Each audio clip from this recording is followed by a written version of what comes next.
반갑습니다. 함께 기도해 주신 덕분에 저희 청년부 수련회도 지난 토요일부터 이번 주 월요일까지 모든 일정들이 은혜 가운데 무사히 마무리될 수 있었습니다. 기도해 주셔서 정말 감사합니다.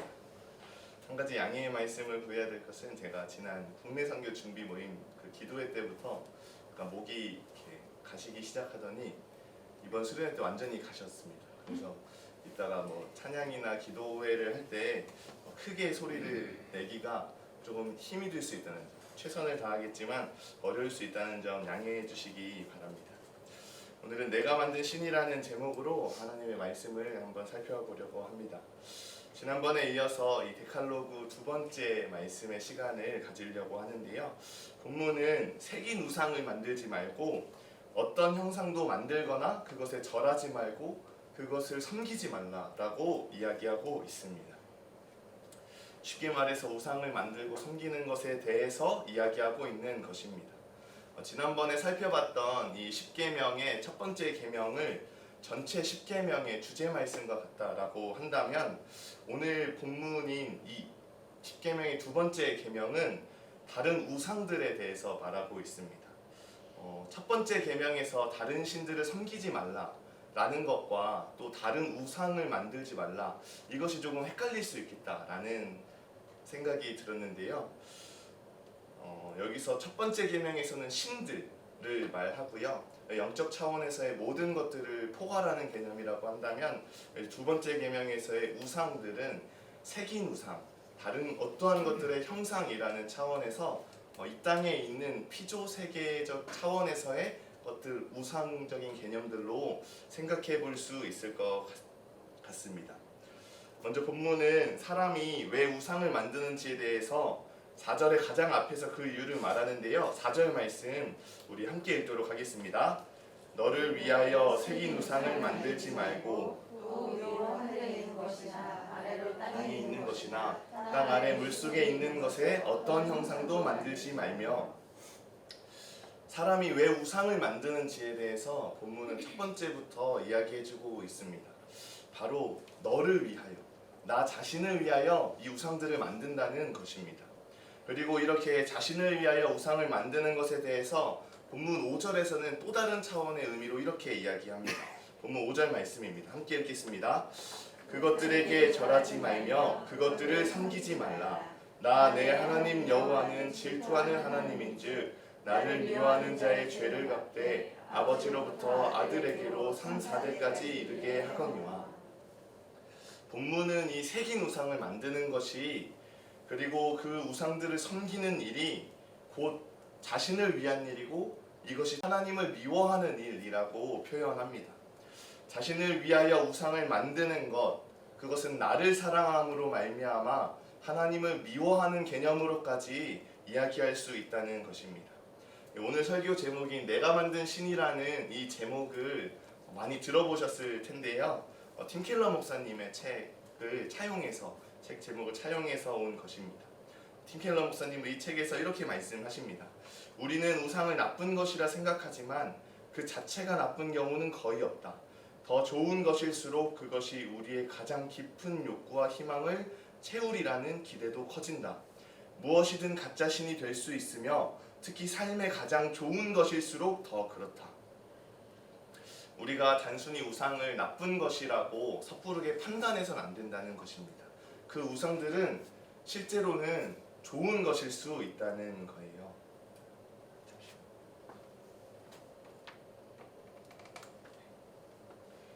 본래 우상은 좋은 것인데 그 좋았던 것을 나 자신을 위하여서 살아갈 때 그것이 우상이 되어진다라고 말할 수 있는 것입니다. 하나님을 사랑하기보다 나를 사랑하고 그렇게 나 자신을 위하며 살아갈 때 본래는 좋았던 이 돈도, 명예도, 성공도, 부흥도, 사랑도 우상이 되어집니다. 우리는 이 우상을 내 목적을 이루어 주거나 내 만족을 채워주는 것이라고 이야기할 수 있을 것 같습니다. 특별히 하박국 선지자는 이러한 우상을 거짓 스승이라고 표현해요. 하박국서 2장 18에서 19절 말씀입니다. 새긴 우상은 그 새겨 만든 자에게 무엇이 유익하겠느냐? 부어 만든 우상은 거짓 스승이라. 만든 자가 이 말하지 못하는 우상을 의지하니 무엇이 유익하겠느냐? 나무에게 깨라 하며 말하지 못하는 돌에게 일어나라 하는 자에게 화 있을진저 그것이 교훈을 베풀겠느냐? 보라, 이는 금과 은으로 입힌 것인즉 그 속에는 생기가 도무지 없느니라. 하박국 선지자가 왜 이 우상을 거짓 스승이라고 표현하고 있습니까? 그렇게 만들어 보아도 그 우상은 우리에게 아무런 말도 할 수 없는 벙어리라는 것입니다. 아무리 겉에 금과 은으로 입힐지라도, 아무리 겉을 화려하게 치장할지라도 그곳에 생기가 도무지 없기에 말을 못하고 듣지 못하고 보지 못하는 나무나 돌일 뿐이라고 말하는 것입니다. 오늘날 나는 돌이나 나무를 섬기지 않는다 라고 말할지 모르지만 내 목적을 이루기 위함이나 또 내 만족을 채우기 위해 이용하는 모든 것들이 결국 우상이 되어집니다. 결국 그것들은 말하지 못하고 듣지 못한다는 점에서 우상과 다를 바가 없습니다. 중요한 것은 그 모든 것에 생기가 없다라고 하박국 선지자가 말하고 있다는 것입니다. 이번 청년부 여름수련의 첫째 날 그 본문 말씀으로 에스겔서 37장의 마른 뼈 환상에 대해서 다루었었습니다. 그 마른 뼈가 살아나는 과정에 대해서 8절에서 이렇게 이야기합니다. 우리 에스겔서 37장 8절 말씀 함께 읽겠습니다. 내가 또 보니 그 뼈에 힘줄이 생기고 살이 오르며 그 위에 가죽이 덮이나 그 속에 생기는 없더라.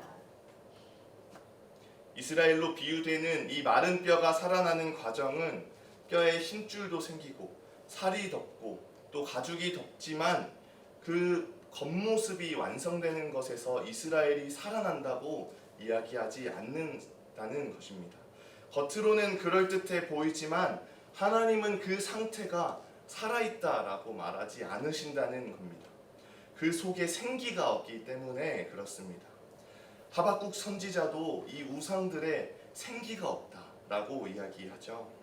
사람도 그럴진데 아무로 겉에 금이나 은으로 치장할지라도 그 속에 생기가 있을 수가 없는 것입니다.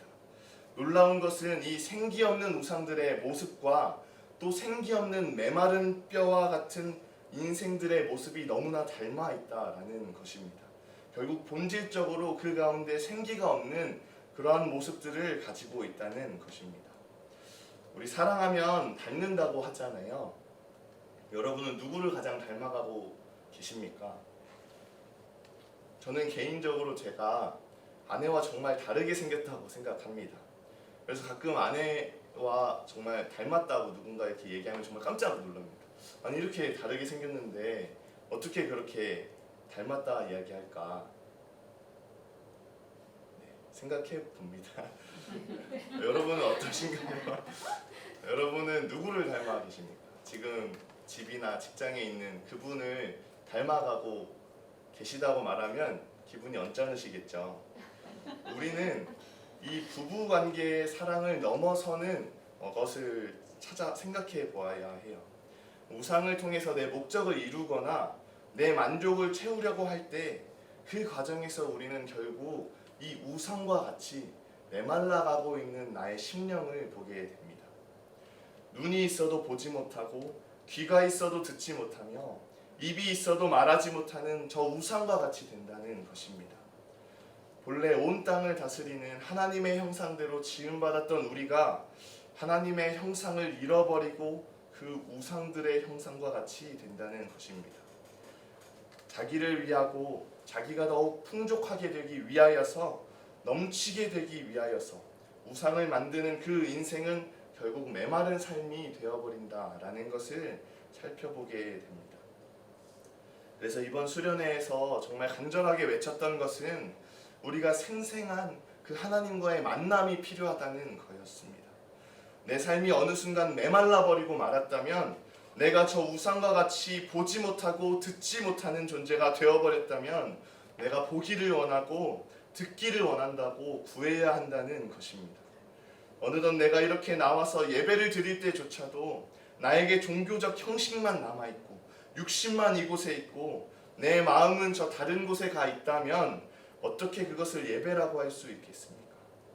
우리가 저 우상들과 같이 메마른 자들이 아니라 생생하게 충만하게 나를 채우시는 그 하나님과 동행하는 자들이 되어지기를 소망합니다. 이 예배의 자리가 그저 자리를 채우고 그저 나와야 하기에 나오는 자리가 아니라 정말 살아계신 그 주님을 사모함으로 나오는 자리가 되어지기를 소망합니다. 우리가 그러한 자들이 되라고 예수님께서 맹인들을 보게 하셨습니다. 우리가 그러한 자들이 되라고 예수님께서 앉아 있던 그 자들을 일으키셨습니다. 그분은 우리가 육적인 눈을 떠서 보는 것을 넘어서서 눈을 들어 하나님을 보라고 하셨습니다. 진짜 일어나서 걸어가는 차원을 넘어서서 저 하나님을 향해서 달려나아가기를 원하셨습니다. 우리의 우상을 제하고 내가 생생하게 살아있는 이 영적 삶을 살기 위해서 우리에게는 그 예수 그리스도가 필요한 줄 믿습니다. 어느덧 돈과 성공과 사랑과 명예가 나의 우상이 되어서 내가 메말라가고 있고 내가 하나님 앞에서 죽은 삶을 살아가고 있을 때 내가 진짜 보기 위해서, 내가 진짜 하나님 말씀을 듣기 위해서, 내가 진짜 하나님 앞에서 살아가기 위해선 그 예수 그리스도께로 나아가야 하는 것입니다. 우리가 정말 그리스도를 믿을 때, 내가 정말 하나님 안에서 살아날 때 우리의 눈이 뜨여져 하나님을 보게 됩니다. 그러지 않는다면 내가 이런 일을 이루었다고, 내가 이렇게 예배도 드리고 나는 이렇게 믿음을 살고 있다고, 그런 나를 보라면서 자신을 드러내는 자가 되어버리고 맙니다. 그러나 우리가 진짜 그리스도를 믿는다면, 메말랐던 우리가 진짜 살아난다면 하나님이 나를 이렇게 예배드리게 하셨다고, 하나님이 이러한 믿음을 주셨고 그래서 부족한 내가 더 수고할 수 있게 되었다고, 이것이 다 하나님의 은혜라고 주를 보게 하는 자가 되는 것입니다. 우리가 정말 믿는 자라면 내가 얼마나 잘난 사람인지, 내가 얼마나 능력 있는 사람인지, 내가 얼마나 많은 경험을 쌓은 사람인지를 말하기보다 하나님이 얼마나 놀라운 일을 행하셨는지를 말하게 됩니다. 그러기 위해서 우리는 날마다 그 예수께로 나아가야 해요. 그리스도가 죽어있던 나를 살리셨다는 그 위대한 사랑 앞에 내가 서 있을 때, 그분의 십자가를 함께 지고 내가 살아갈 때 나의 성공과 명예와 의지를 다 내려놓고 어쩌면 정말 십자가를 지는 죽은 것과 같은 삶을 살아갈 때 실상은 그것이 죽어가는 삶이 아니라 진짜 살아있는 삶이라는 것을 우리는 고백하게 된다는 것입니다. 나를 위하여서 만든 저 우상과 같이 내 눈이 감겨 주를 보지 못하고, 내 귀가 막혀 말씀을 듣지 못하고, 내 입술이 닫혀 기도하고 있지 못하다면 우리를 살리신 그 예수께로 나아가시기 바랍니다. 내 입술을 열게 하시는 분, 내 눈을 뜨게 하시는 분께 나아가 그분 앞에 나의 모든 것을 내려놓을 때 죽어있던 내게 생명이 넘치는 삶을 주시는 그 주님을 보게 될 것입니다. 우리가 진정 그러한 사람들이, 그러한 주의 자녀들이 되어지기를 소망합니다. 그래서 예수님은 요한복음 9장에서 맹인을 고쳐주시죠. 오늘 본문에서 죄를 갚되 3, 4대까지 이르게 한다는 이 말씀으로 인해 제자들은 맹인에 대해서 이렇게 묻습니다. 요한복음 9장 2절 말씀입니다. 우리 함께 읽도록 하겠습니다. 제자들이 물어 이르되 랍비여, 이 사람이 맹인으로 난 것이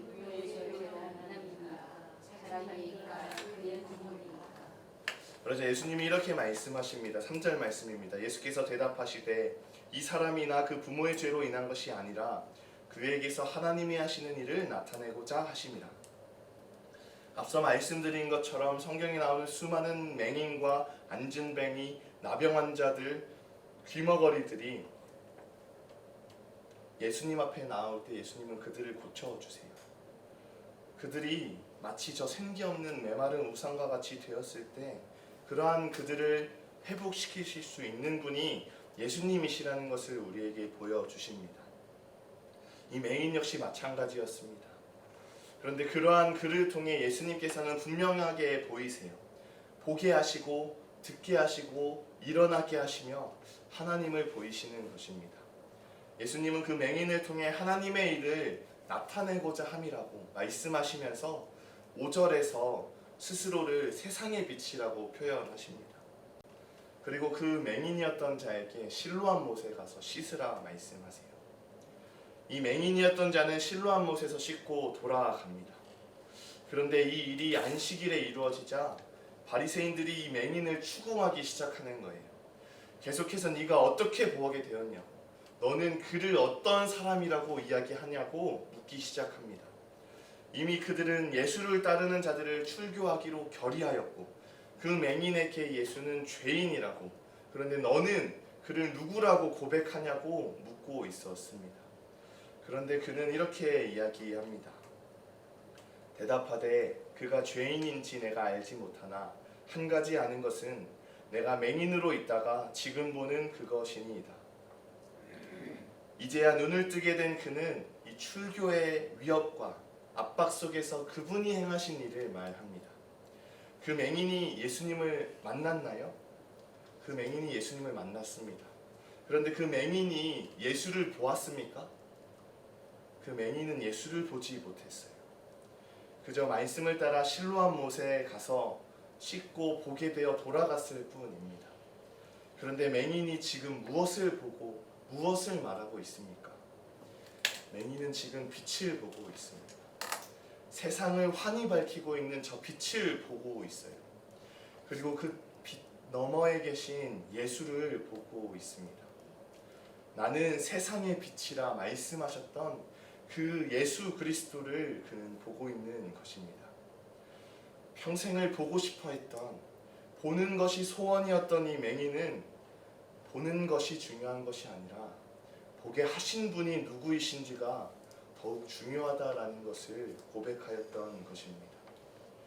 그런데 우리에게는 이것이 뒤바뀔 때가 너무나 많습니다. 보게 하신 분이 아니라 내가 보게 되는 것이 더욱더 중요하게 여겨질 때가 너무나 많은 것입니다. 그러나 우리가 보게 된 것이 아니라 보게 하신 분을 믿고 따르게 되어지길 소망합니다. 빛이 아닌 빛 대신 예수를 믿기 원합니다. 포도나무가 아닌 포도나무이신 예수 그리스도를 구하기 원합니다. 다른 목자가 아닌 진정한 선한 목자 되시는 그리스도께로 나아가기를 소망합니다. 내가 나를 위하여서 우상을 닮아가는 삶이 아니라 진짜 주를 위하고 주를 위하여 살아가고 주를 닮아가는 그 풍성한 삶, 그 생생한 삶을 살아가게 되어지기를 주님의 이름으로 축복합니다. 이번 청년부 여름 수련회에 있었던 일화를 이야기하면서 설교를 마치려고 합니다. 이번 여름 수련회는 정말 은혜 가운데, 지금이 아닌데요. 이번 수련회는 정말 은혜 가운데 진행되었습니다. 그런데 사실 시작부터 굉장히 다사다난했어요. 원래 토요일 9시에 교회에서 스타리아를 타고 이제 함께 출발하기로 했는데요. 기타를 두고 와서 가다가 다시 돌아와서 이제 10시에 출발하게 되었습니다. 근데 이 10시에 출발하니까 차가 더 막혀가지고 1시간이 더 딜레이가 되더라고요. 총 5시간이라는 긴 이동 시간을 가지게 되었어요. 일정도 더 타이트해졌고 사실 청년들도 이 타이트한 일정 속에서 정말 힘들었겠다라는 생각이 듭니다. 그렇게 생각했어요. 그래도 정말 감사하게 이 청년들이 서로 막 웃으면서 그 모든 일정들을 다 소화해내더라고요. 보면서 정말 우리 청년들이 너무나 귀하다, 하나님의 은혜가 정말 풍성하다라고 생각하게 되었습니다. 그러다 제가 중간에 쉬는 시간을 이렇게 주었는데 청년들이 쓰러져서 쉬는 게 아니라 그 시간에 막 모여서 보드게임을 하더라고요. 그래서 저는 우리 청년들이 마음이 좋은 게 아니라 체력이 좋은 게 아닐까라는 생각이 순간 스쳐 지나갔습니다. 물론 둘 다 맞다고 저는 생각했어요. 정말 우리 청년들이 그 모든 일정들을 잘 소화해 주었습니다. 그리고 2박 3일 중 이 마지막 이 둘째 날 밤에 정말 뜨겁게 기도를 마치고 저는 정말 쓰러지기 직전이었는데 청년들이 그러더라고요. 전도사님, 내일 해 뜨는 거 보러 가요. 그래서 제가 정말 피곤했거든요. 제 눈에 이렇게 그 뜨거웠던 그 은혜가 이렇게 차갑게 식어가는 것이 보이는 것 같기도 했습니다. 사실 청년들이 계속 해 뜨는 걸 보러 가자고 이야기해 왔었어요. 저는 일정이 많고 피곤할 수 있으니 너희들끼리 가라 라고 했었는데요. 차가 없이 그 외진 곳에서 40분을 걸어가야 되는데 걸어서라도 가겠다라는 거예요. 제가 어떻게 그런 청년들을 그냥 그렇게 보내겠습니까? 차에 태워주겠다고 깨우라고 이야기했습니다. 이번 수련회에 저희 아내도 함께 가서 제가 아내와 함께 따로 방을 쓰고 있었어요. 제가 그렇게 잠자리에 든 게 1시가 훨씬 넘어서 2시에 가까운 시간이었습니다. 그리고 아침에 해를 보려면 5시에는 숙소에서 출발해야 했어요. 저는 잠들면서 생각했습니다. 설마 지금 자는데 진짜 깨우진 않겠지? 그런데 새벽 5시에 문을 두드리고 있는 청년들의 소리에 제가 잠에서 깼습니다. 핸드폰을 보니까 전화만 3통을 걸어놨고요. 일어나라고 이 문을 두드리고 있는 이 청년들을 보면서 차가웠던 은혜가 정말 얼어붙는 그런 시간을 겪으면서 제가 잠에서 깼어요. 저는 확신했습니다. 애들이 마음이 좋은 게 아니라 체력이 좋은 거다. 어쨌든 그렇게 청년들을 태우고 운전을 해서 갔습니다. 나중에 말하기론 제가 잠결에 표정이 안 좋았는지 애들이 제 눈치를 막 봤다고 하더라고요. 여러 가지 사실 이후에도 여러 가지 일이 있었지만 우여곡절 끝에 야침회를 보러 갔습니다. 이때 사진을 보여주시면요. 그렇게 찍은 강릉 동해바다에서 찍은 해돋이 사진이에요. 정말 귀한 사진이니까 눈여겨서 봐주시기 바랍니다. 저도 오랜만에 보는 이 해가 떠오르는 장면에 알 수 없는 이 감동이 느껴지는 감동이 밀려오는 것을 느꼈습니다. 처음에는 이 구름 뒤가 붉게 물들기 시작하더니 붉게 물든 부분이 번져가면서 해가 조금씩 떠오르더라고요. 자연이 주는 감동과 압도감과 그리고 경외감을 느꼈습니다. 그러면서 한편으로는 제가 지금 이 순간 받고 있는 이 감동이 참 웃기다는 생각이 들었어요. 저 태양은 저렇게 날마다 떠오를 텐데 평소엔 태양을 보지도 않더니 이제야 보면서 이렇게 감동을 느끼고 있다는 게 참 아이러니하게 느껴지더라고요. 그리고 매일같이 저 태양을 떠오르게 하시는 그 하나님의 손길이 참 감사하게 느껴졌습니다. 어쩌면 내 인생에 앞만 보고 열심히 달려가고 있는 가운데 그런 나에게 매일같이 저 떠오르는 태양과 같은 주님의 은혜가 있었다라는 것을 깨닫게 해주셨습니다. 그러면서 그렇게 수련회를 마무리하면서 내가 정말 열심히 준비한 수련회, 내가 정말 열심히 기도한 수련회, 내가 정말 애를 쓴 수련회가 아니라 모든 것이 정말 주님의 크고 따스한 손길 가운데 이루어진 수련회였다라는 것을 고백하게 되었습니다. 우리의 삶에서도 마찬가지인 것 같습니다. 우리는 삶의 목적을 두고 그것을 위해서 열심히 달려갑니다. 삶의 목적을 이루기 위해서 열심히 살아가고 또 때로는 내 만족을 위해서 그것을 채우기 위해서 열심히 살아갑니다. 그것을 채우기 위해 이루기 위해 여러분은 어떠한 노력을 쏟아내고 계신가요? 어쩌면 그것이 여러분의 우상인지도 모르겠습니다.